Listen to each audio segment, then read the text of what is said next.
iUTAH is an NSF F-Score funded statewide water research project. And the first speaker, Rita Titonico, is going to be able to tell you everything you ever wanted to know about iUTAH and didn't even realize you wanted to know. Because she's kind of the mom of iUTAH. Rita Titonico, PhD, is the Director of Research Development.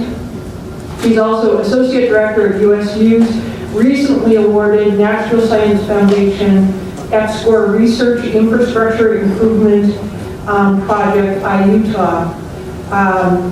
Rita worked at the NSF for 10 years prior to coming to Utah. She currently serves as Utah State F-Score Director to coordinate the NSF, NASA, DOE, and USDA F-Score activities for the state. So there's all the alphabet soup you could expect in one sentence. Rita's going to start us off, and then two of the doctoral students who are working with iUTAH will follow her up, and I'll introduce each of them just before they come on up.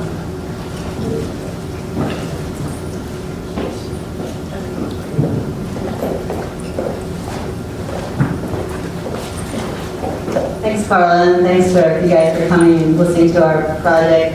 Yeah, I feel like we started this proposal a long time ago, so I do feel like my whole heart is in this project. So I'm happy to be here today to talk to you about it a little bit more. And I'll try to explain most of those acronyms so it makes a little bit of sense. Okay, so as Carla said, this is an F-Score project, and F-Score is another acronym, Experimental Program to Stimulate Competitive Research.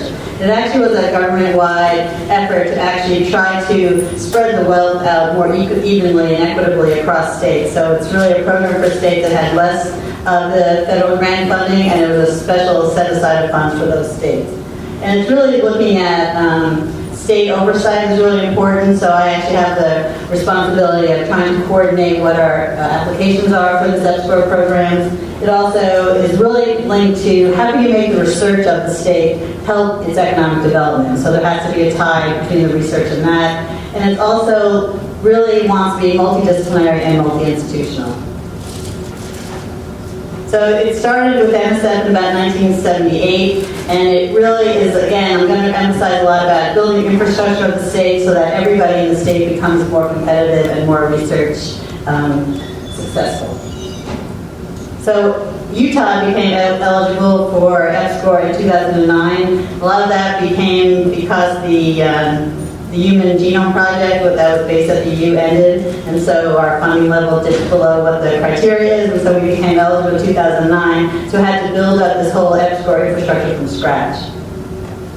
And so basically what we had to establish this state committee that is actually made up of representatives from government, from industry, from all the academic institutions across the state, and we report to the state higher education as well as USTAR. I did this for NSF, you guys know what USTAR is, but I had to explain all the acronyms to them. And then my job is really to try to coordinate across all of our applications to all the different agencies that Carla mentioned, and trying to keep everybody organized in terms of how do you decide which proposal goes forward and which one gets submitted, because most of these things we can only submit one per competition. So what is F-Score supposed to do? Basically three things. It's really trying to look at building up the STEM workforce, and so that's a lot of what we're trying to do with students and faculty and postdocs and K-12 throughout the whole state to try to have more people interested in science throughout the state of Utah. Also building this whole statewide capacity, as I was mentioning. So it's not just about the three research institutions. We really want to support all the institutions in the state and have everyone have opportunities to do research and have access to the research infrastructure. And also, as I said, enhance economic competitiveness in the state. And so trying to figure out, we don't have to actually make products, but actually we should be able to advance technologies that the state can use and value. So what did we do first is really look at what are Utah's strengths that we have right now. And so we hired a firm to actually look at all the publications, all the patents, all the research that's being done across the state, and really look at what are the core competencies. And so you can see up here some of the areas that we're well known for, and you'll see that this F-Score project kind of try to build on these strengths. That's the whole point. They want to see that whatever you propose for your export proposal really builds on your strengths, and you have people that can actually do the work. And then also linking to what are the economic strengths in the state. And so obviously we have the whole entertainment industry, ski industry. I have two pictures of agriculture because they tried to make me take the big one out, but I think it's so adorable. Anyway, so what are some of the economic strengths we already have, and how can we enhance those with the research that we're doing? So it's not supposed to be in a vacuum, just sitting in your lab doing something interesting. It's really supposed to have some application. So what do we also know about Utah? What are some things that we need to know? And for you guys, you should know this part of it, but basically it's a really huge, vast state. I mean, I'm from New York and it's so compact, you know, and here it's like everything is diverse, as well as very, there's big distances. So if you're thinking about a statewide initiative in a state like Rhode Island, it's really easy, right? You can drive 2 hours and you're almost across the whole state. Whereas here, if you're trying to bring people together, you're trying to work across the state, you have to fly, there's like 600 miles between institutions, et cetera. So there's a whole different way of trying to build a statewide infrastructure. And the other thing that we know is that even though we have this vast resource, it's a pretty low density of population, except in a few areas. So most of the population is in this urban corridor, and that's where most of the concentration of new growth and new population is. So what is the consequences of that, and how do we deal with that in terms of growth? Also, as you know, it's a fairly young population, and it's growing pretty rapidly because of this, and it's fairly low level of diversity. One of the aspects of EdScore programs is really trying to increase the involvement of all groups culturally in science, and so that's one thing that we also have to look at. But I also presented a slide where I said because you have to start somewhere, right? And this is where we're starting from, and so how can we advance? So we're a lot different than a state like New Mexico or other states that are in our region, where we have a whole different issues and backgrounds to deal with. Again, as I said, it's growing rapidly. We're supposed to reach by like 7 million by, I think, 2050. So that's a big jump from where we started, only about 50 years ago. And the Hispanic population is growing very rapidly, especially among K-12 children. So maybe that's a population we might want to look at, trying to interest and get excited about science. Obviously, you know, we live in the desert, and it's getting worse. 2 years ago, I think over 20 counties were considered drought disaster areas. And so what are we going to do about that? You also know that in our system of water supply really depends on snow. And all the reservoirs in the state are set up that it's a very passive system. The snow melts at the right time, goes in the reservoirs, they're built to retain that capacity, and then we use that water throughout the year. But as we're getting changes in when the snow comes and how much is snow and how much is rain, our system's set up correctly for that. So obviously, and as the climate changes and temperatures change, and both the timing of snow and the changing of when it melts, how are we going to deal with that, and how are we going to develop our infrastructure to deal with that? So given all these things I just said about Utah, what are some needs that we have, and how can research help? Basically, we want to create a sustainable future, so you really have to look at not only all these physical things I mentioned, but also how do people interact with that. And so it's really important to look at the human factors as well as all these environmental and other geography factors. So obviously, as I've told you, water is key. And so what we really need to be able to do is look at the predictions and be able to model some of the climate changes, some of the needs that we're going to have, some of the population changes, and really try to make a plan for what we're going to do going forward. And so the whole plan then was, so our whole EdScore project then built on the strengths that we have as well as the challenges that we see going forward. And luckily, Carl already said what iUTAH stands for. But this was awarded August 1st, 2012. So we're still very new and still building and expanding and defining our project. But it really is looking at how the interaction between population growth, as I mentioned, and climate changing, land use changing, and urbanization, and how that's going to affect water sustainability. So, not going to go into some of the details. I'll let the students give you a little more about the research that's being done. But again, just to know, it's a really integrated model that we're trying to look at human impacts as well as policy changes and also how it impacts with the changing environment. So we have 3 basic research activities, and I'm just going to describe super briefly what they are, and then again, we'll have more details from the research projects. But one is really looking at the hydrology of the system, one is looking really at the social engineered system, and one is really, RFA3 is supposed to be the synthesis of all these into an integrated model. And again, that was the one that's going to be a little farther out in the distance because we're, as I said, it's year 1, so you have to have some data before you can start synthesizing it and modeling it.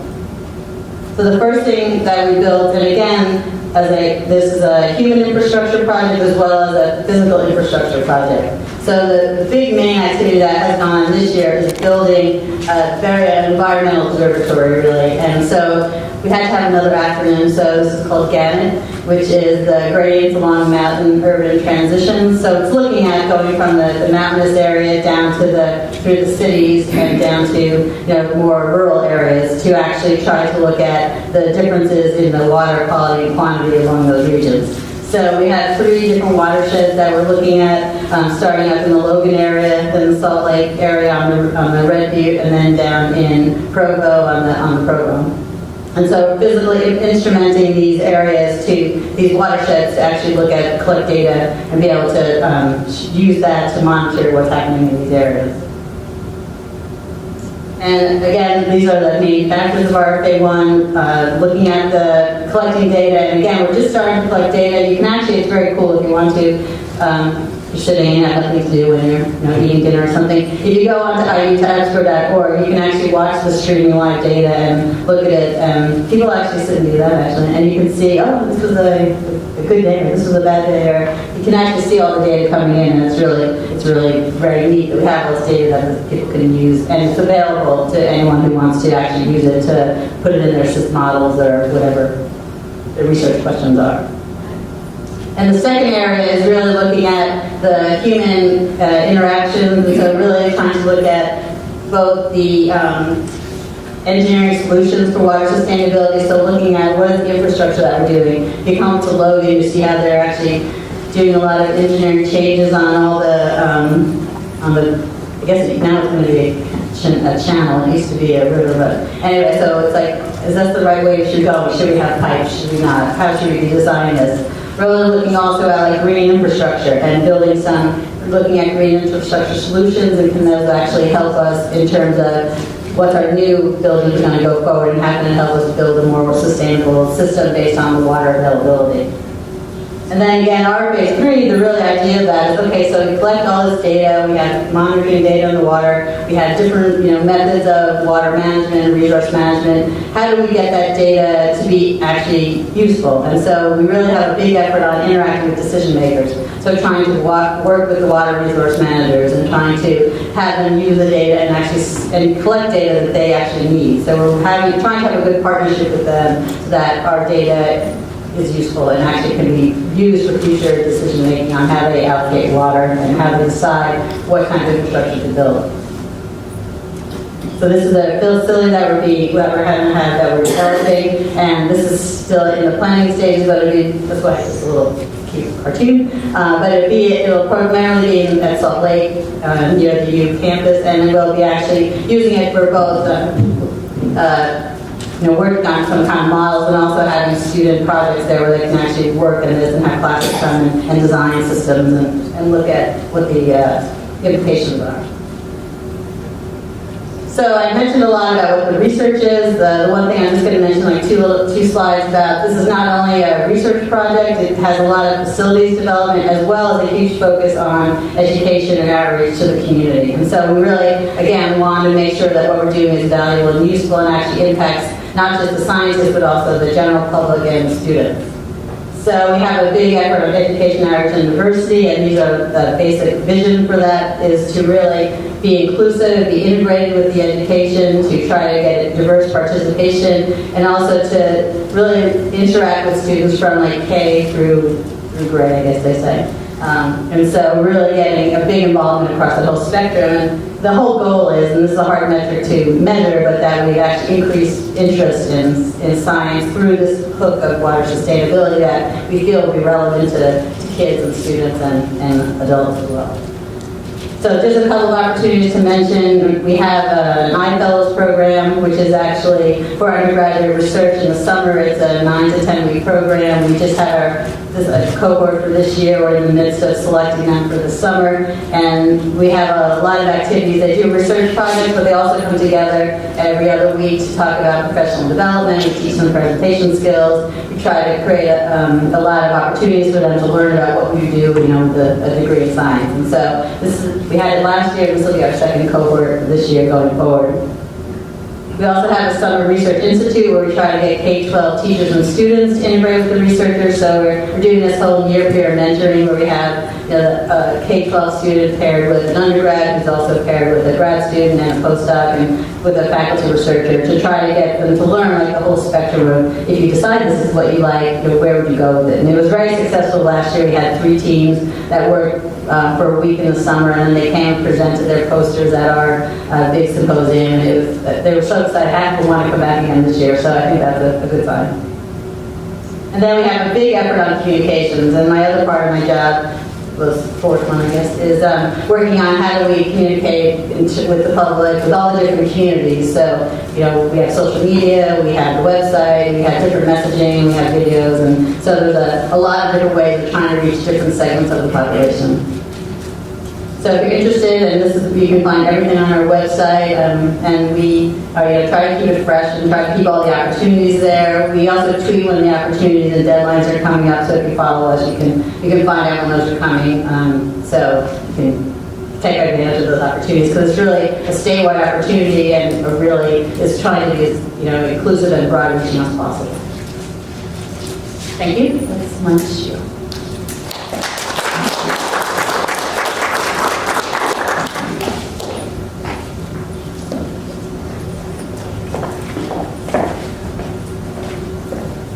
Thanks, Rita. Appreciate that. We'll take questions at the end of all 3 speakers. Our second speaker is a PhD candidate at the U, Philip Stoker. Philip Stoker is working on his PhD in the Department of City and Metropolitan Planning at the U. He's conducted environmental research internationally, including work with the World Health Organization, Parks Canada, the National Park Service, and the Vancouver 2010 Olympic Games. And now he's playing by iUTAH. Come on up.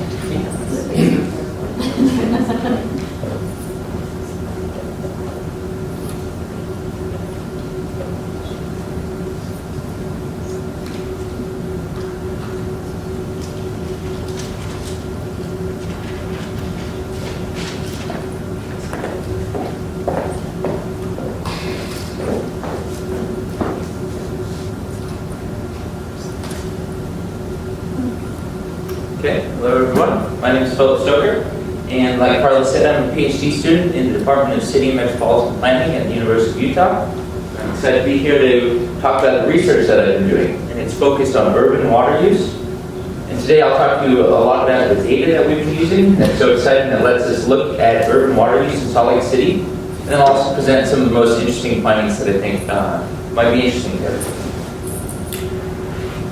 So understanding how cities use water is very important. We know that half of humanity lives in cities, and that in the next 30 years it's going to be closer to 60% of the whole global population will live in cities. And then the OECD predicts that in the next 50 years, or over the past 50 years, there has been a tripling in water withdrawal. So the amount of water that we use in cities has increased. And that by 2030, it's predicted that half of humanity will face water scarcity. So it's important that we understand how water is used in cities. Fortunately, we do know quite a bit about how water is used in cities. We know that people influence how water is used. So if you have a preference for gardening or what kind of lawn you'd like to have, those have effects on your water use.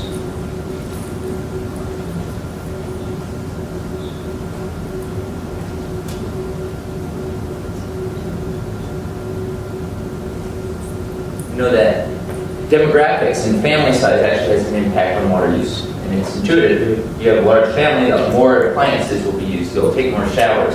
So cumulatively, these have large effects. We know that the place, the region, has an important role in water use. So whether it's the climate of Vancouver or whether it's the climate of Phoenix, these two different cities will use different amounts of water. My heart wants to give me a hard time.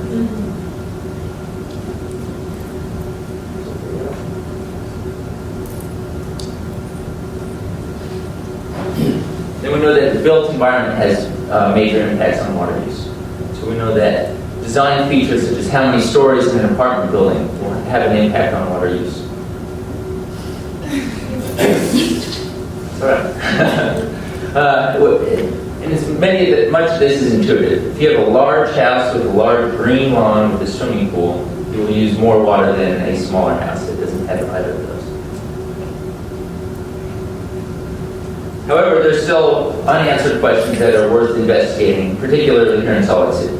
So the research that I'm working on just tries to answer these questions.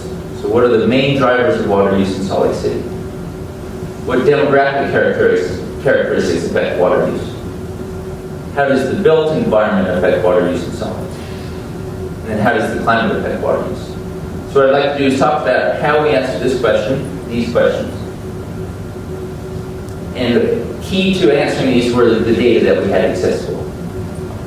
All of my research is based on the Salt Lake City Public Utilities database. So the public utility keeps records of everyone who pays the monthly water bill and has water provided to their building. And so we have a few years of that data. So that's 80,000 buildings in Salt Lake City and how much water they use each month. We use the county tax assessor's data, which gives us information about the characteristics of the built environment. So lot size, how many bathrooms are in a building. We use climate data that gives us continuous measurements of average precipitation and temperature across the U.S., as well as we've utilized some remote sensing sources of data. So I'd like to talk a little bit more about each of those data sources. First, I did some work in GIS where we took parcel maps for Salt Lake City, and then to those parcel maps we added data. We added the tax assessor's data and the public utilities based on, fortunately, these databases contain parcel IDs, so we're able to locate them spatially. Then we add in the PRISM climate database, which are measures of precipitation and temperature, as well as remote sensing. So I'll talk a little bit more detail about each of these databases. Key to all this was the public utilities database. We have monthly water use for 80,000 buildings, and this includes single-family residential, triplex, duplex, commercial, parks, government buildings, and schools. So we know what building type and then how much water they use each month. The tax assessor's data gives us some valuable information as well. We know that this is a great tax assessor's database. It has information about how many bathrooms are in a building, how many kitchens, how many bedrooms, what is the lot size of the parcel, and then also importantly, what was the assessed value of this property. And it too had parcel ID, and that allowed us to join these databases together. Let's see if I can get this.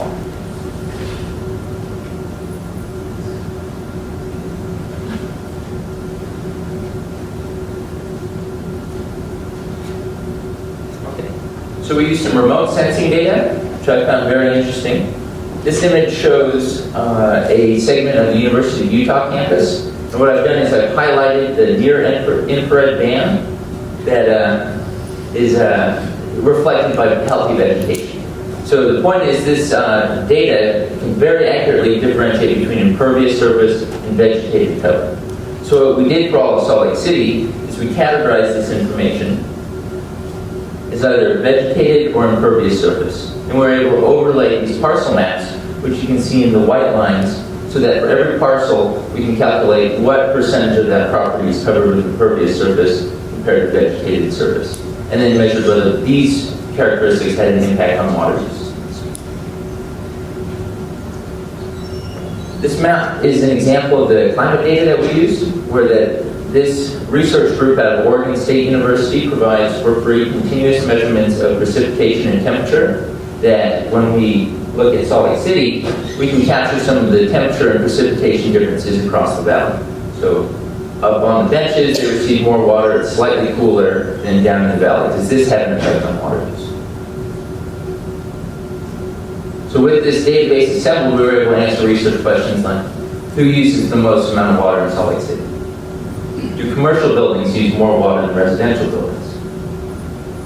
What effect does lot size or any of these other variables we measured have on water use? What are the effects of climatic conditions in Salt Lake City? And then do properties with more vegetated cover use more water than properties that have more impervious or surface cover? So here's some of the key findings related to who uses the most water. If you look in the red boxes, if you ask who uses the most water in Salt Lake City, it's the 65,000 single-family buildings. And they use 9 billion gallons of water in 1 year. If you look at individual accounts, we've got industrial accounts that use, one industrial account uses 596 million gallons of water a year. And we have institutions like schools and churches using huge amounts of water. Can anyone guess what school in Salt Lake City uses the most amount of water? Any guesses? University of Utah. Absolutely. So if we were to ask what is the #1 key driver of water use in Salt Lake City, I think intuitively we all know it's seasonality. We don't water our lawns in the winter. This graph shows the effect of it. The x-axis are the months of the year, and then on the y-axis is average water use. So we see that big spike in May and June. So water use is almost 4 times as much in the summer as it is in the winter. When we model the effect of all these characteristics on household water use, the variable that has the greatest positive impact on water use that is related to the most amount of water use is lot size. So in that public utilities database, we've also got the addresses. So I sort the table on who uses the most, zoomed in on Google Earth, and this is the image of the single-family house that uses the most amount of water in Salt Lake City. So what kind of characteristics do people see? It's huge. Lots of yard. It's huge vegetated landscape. Swimming pool on the property. So I'm not giving the address or anything, but that's what the house is. Schools and these the industrial accounts use a tremendous amount of water, and this isn't cumulatively, but individual accounts use a huge amount. Does anyone know where this image is? It's right where we are. I was looking for directions on how to get here, and I found this interesting image that has, it's a little hard to see with the lighting, but can you see all the water getting washed down the parking lots? So I don't have water use data on Weaver State, but this illustrates that large users of water like schools and churches and parks and institutions use a lot of water, and I thought this image captured that. Not all of it is going where it was intended. One of the interesting results we've noticed is the role of turf cover and tree cover. Our modeling suggests that properties that have more turf cover use more water, and that's intuitive if you have to water it. But we don't always see that direction of effect in different urban land use types. So for commercial buildings, increased canopy cover is related to lower levels of water use. In single-family homes, more tree canopy cover is associated with greater water use. So this is an unclear relationship that we're going to continue to do research in the coming years. So we will, myself and other researchers on the iUTAH team are continuing to look at urban water use. And thank you all for coming. And I'll turn it over to Augustina.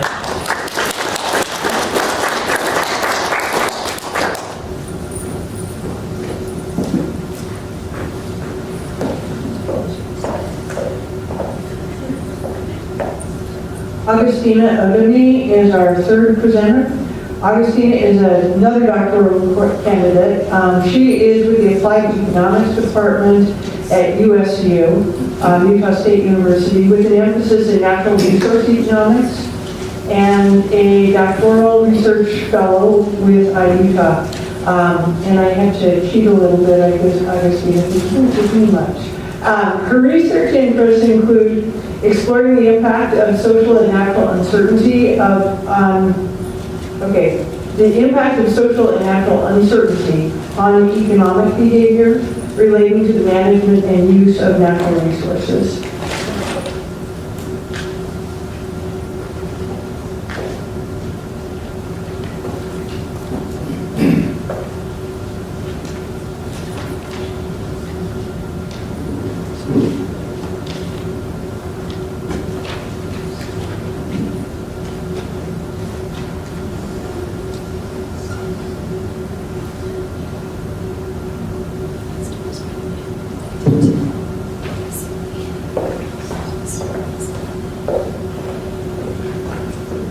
Hi, my name is Augustina Odame, and she has said all that you say, so I'm just going to dive right in. And so in Dr. Kataniko's presentation, she talked about how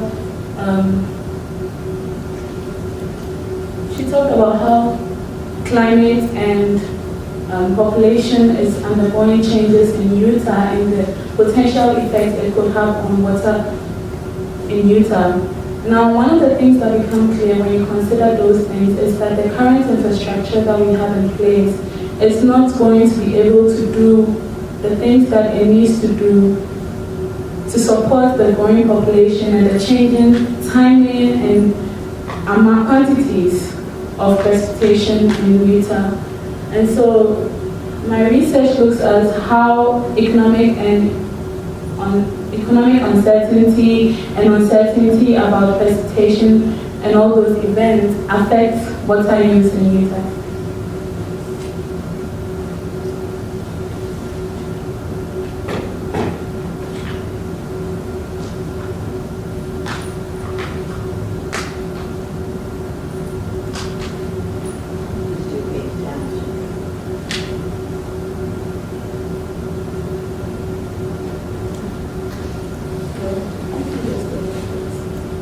So Utah is the second driest state in the country, and yet it's always fighting over who gets to be the biggest user of water, with the first driest state in the country, which is Nevada.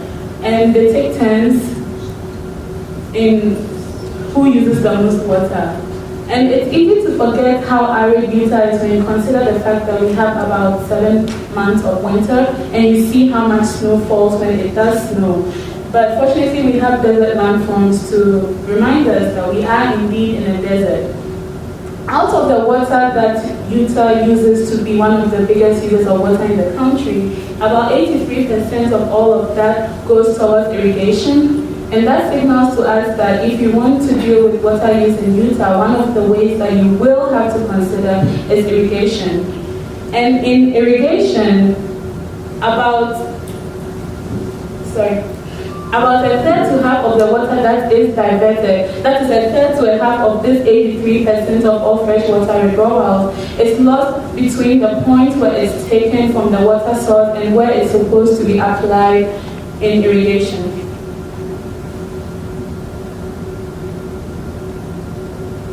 So existing conservation research focuses on day-to-day water use, and that's because it's more sensational to come and say things like, did you know that for every 1 minute that you leave your faucet running when you're brushing your teeth, you lose 6 liters of water and all that. It's more sensational to say that. However, investment in infrastructure stands to give us bigger gains when it comes to conserving water. Because for instance, when you deal with conveyance and line canals, you can save as much as 40 acre-feet for each acre that you line the canal. And with irrigation, you can save as much as 2.5 acre-feet.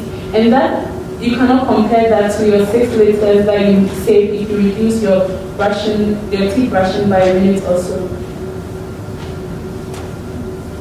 And so typically, when you're evaluating the desirability of projects that tend to conserve water, the usual methods that are used tend to look at benefit cost analysis or internal rate of return and all of those things. But these methods do not adequately account for uncertainty when they are evaluating the viability of these projects. So there's a theory, which is the real option theory, that allows us to be able to capture the impact of uncertainty on these investment projects. And that is the method that is applied to water use behavior in Utah in this research.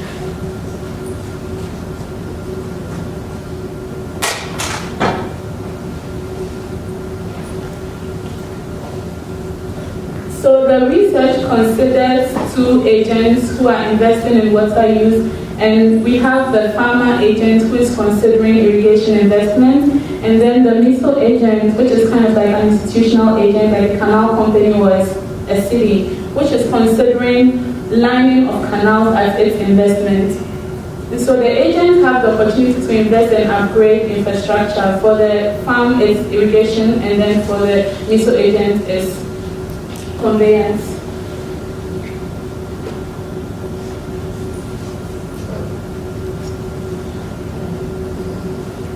We consider stream flow data from 3 rivers in Cache County, the Logan, the Bear, and the Blacksmith Fork rivers.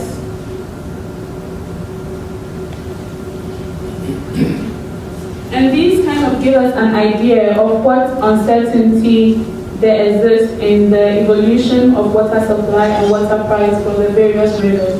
So this is for the Logan River. We see that although water supply generally has a downward trend, the straight line showing the trend, it does fluctuate from time to time, and then it has its corresponding evolution of water price, which is on an upward trend. It's a reverse to show the inverse relationship between price and demand. The same for the Bear River and the Blacksmith Fork rivers. See, some have more pronounced downward trends or upward trends than others. And right here, we can begin to see some of the effects that uncertainty has, because for the Blacksmith Fork, which has the most fluctuations of the 3 rivers, we see that the water price evolution does not have as much of an upward trend, because the more uncertainty there is, the more difficult it becomes to convince people that water supply is going in a certain direction or another. And so using these baseline parameter values, we look at the effect that uncertainty has on a canal lining investment. And we see that when you use the normal net present value formulations, the thresholds that are required for investment are way higher than when you use the real options formulations and account for uncertainty. We have similar results for irrigation, and then we see here that the differences between the option value and then the net present value thresholds are not as much for the irrigation as for the canal lining, but then they are visible. Now this is kind of a demonstration to see exactly by how much the net present value and then the option value approaches differ in their results for canal lining and irrigation investments. And so we see here the results for the Logan, the Bear, and the Blacksmith Fork for canal lining. And then we see that for the net present value and the option value formulations of the model, we have 4 times difference, where the option value requires 4 times as much to invest as the net present value. And so in the face of uncertainty, a lot more is required to invest than when there is less uncertainty. And we see the same for irrigation. We see even bigger margins. For the Logan River, it's not even like measurable. And then for the Bear, we have 5 and 7+ times difference when you consider the impact of uncertainty on investments. And so the conclusion is that uncertainty causes delay in conservation investment by as much as 7 and 4, like we saw. And so it's important to take into consideration uncertainty when making decisions about how to adapt the existing infrastructure for the future climate and population projections that IUTAH have. And that is the end of my presentation. Thank you.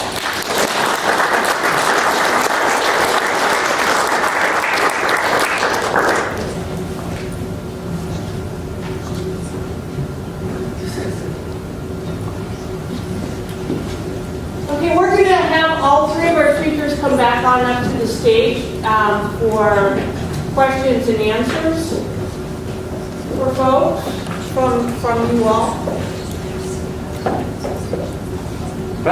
Okay, so I was just thinking, do you think you could use your data to help make things more certain as to where our water is going and why it's an issue? Hopefully what the research does is clarify some factors that are associated with higher water use. So if lot size was shown to have a huge impact. I think that's interesting for city planners then, as they design new developments. There's a lot of factors go into deciding whether to permit and build large lot buildings, but justification can be added from this research that smaller buildings will use less water. One way that his research is going to help with the uncertainty in my research is that from his research we get to know more about exactly how people are using the water and what is making them use the water in which ways. And so it will help in kind of formulating policy.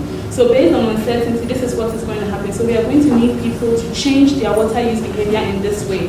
To change their water use behavior, we need to know how they are behaving now and why they are behaving that way.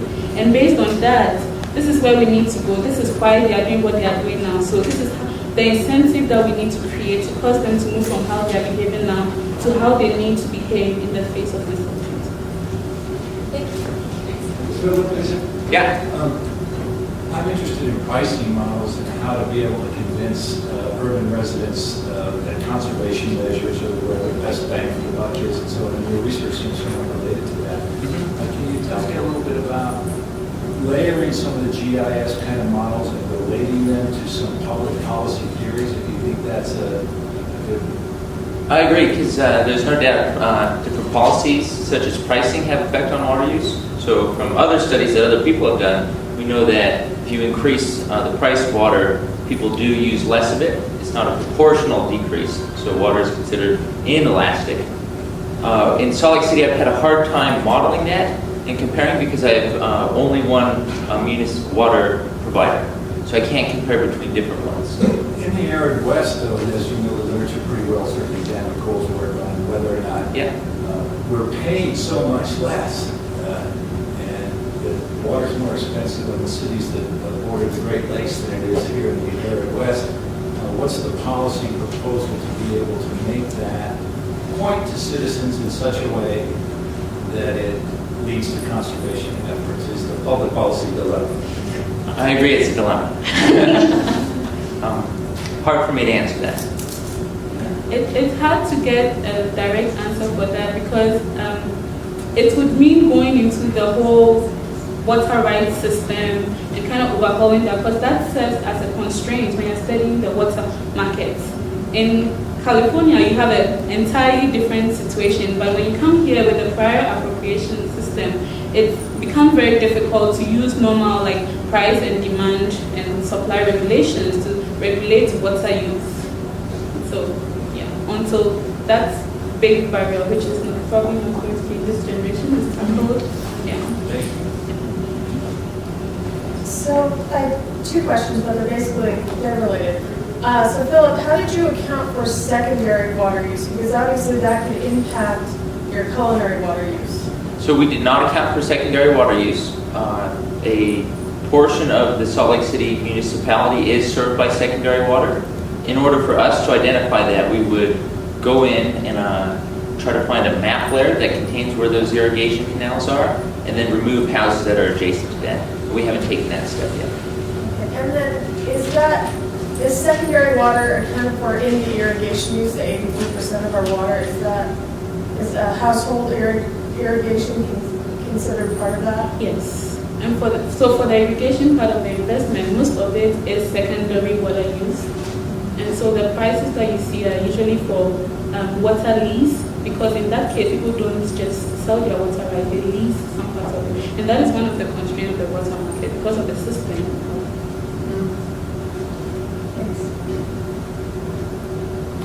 Any other questions? Great, thank you. Oh, I was going to say, what Yeah. can we do every day to protect our water, I guess, since it's obviously a problem? I think just being aware of how much you use and then what decisions have Augustina brought up, if you line these canals, you have an impact that's this big. If you reduce your kind of brushing your teeth, you have an impact this big. So if you identify things that you know have a disproportionately large effect, so those might be things like watering the lawn, maybe those would be places to target for personal conservation. I think actually being active when, there's a big governor's commission right now on water use, and they've been having these town halls to ask for public input and engagement. So being active in those kind of things is also something that's really could be very impactful. Thank you. Okay, thank you.